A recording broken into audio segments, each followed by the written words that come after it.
Kumusta mga amigo? Dalton Kinect pabalik sa Lakers, AD Monster debut game pero injured agad. Jimmy Butler, kumusta ang debut?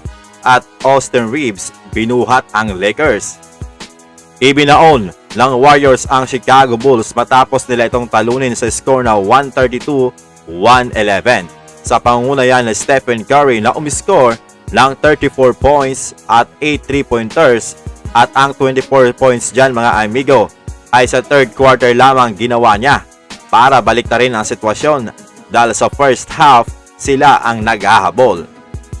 Samantalang ang bagong salta na si Jimmy Butler ay nakuha ang unang basket sa alley-oop dunk na ito. Medyo nangangapa pa si Butler mga amigo pero talagang inaatake niya ang loob ng pinta kaya naman 11 of 13 siya from free throw line. Siya din ang gumawa ng unang 7 points sa pagsisimula yan ng fourth quarter.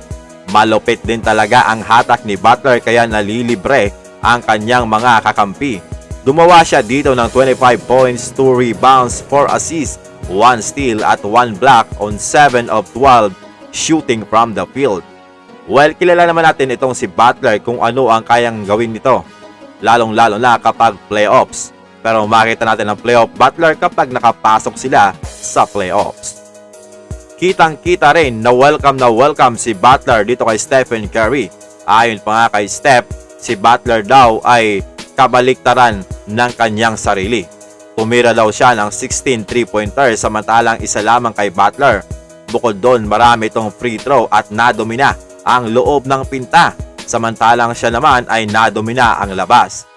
Habang ang kanyang mga kakampi ay gumagawa o ginagawa ang trabaho, mga amigo, malaki daw ang potensyal na talagang magiging masaya ito para sa kanya.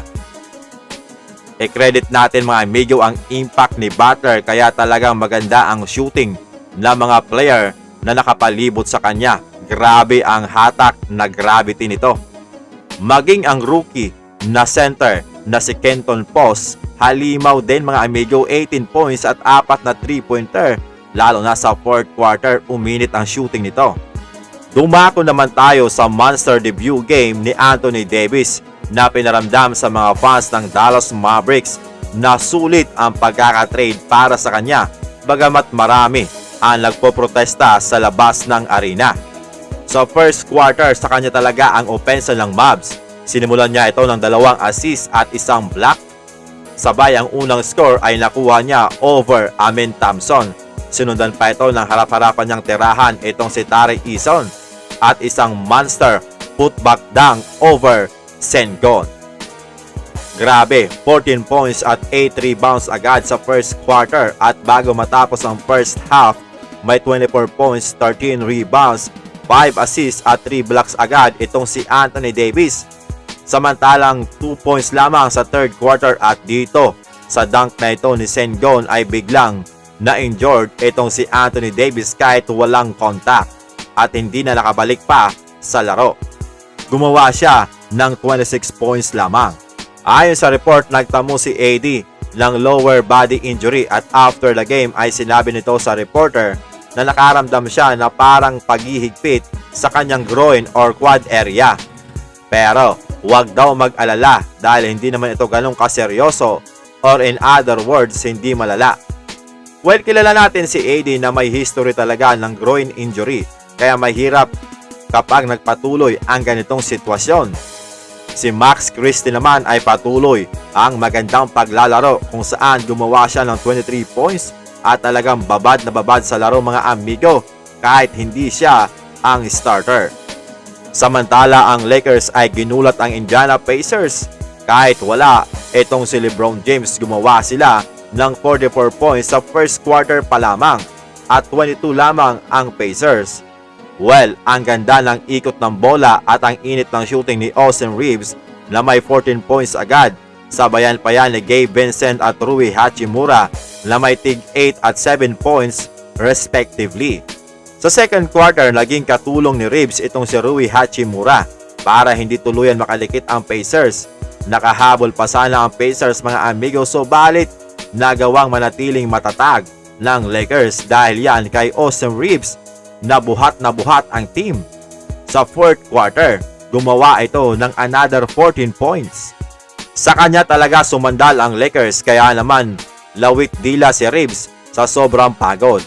Natapos ang laro sa score na 124-117. Si Austin Reeves ay may career high 45 points, 7 rebounds, 7 assists at 3 steals. Dahil sa panalo ay umakyat na sa 4th seed sa West ang Lakers. Samantala, babalik naman si Dalton Knecht sa Lakers dahil nabigo ang trade na kung saan makukuha sana ng Lakers ang center na si Mark Williams from Charlotte Hornets. Ayon sa report ni Sam Sherania, umayaw daw ang Lakers dahil nabigo nga ang physical test dito kay Mark Williams at mayroon daw ibang mga issue regarding sa kanyang physical exam at hindi daw ito yung back injury na iniinda ni Mark Williams. Yun nga lang, ano kaya ang reaksyon ni Dalton Knecht lalo't gusto siyang i-trade ng Lakers? In other hand, sayang, may legit center na sana sila kaso hindi naman pwedeng tanggapin ng Lakers kung damaged goods na nga mga amigo.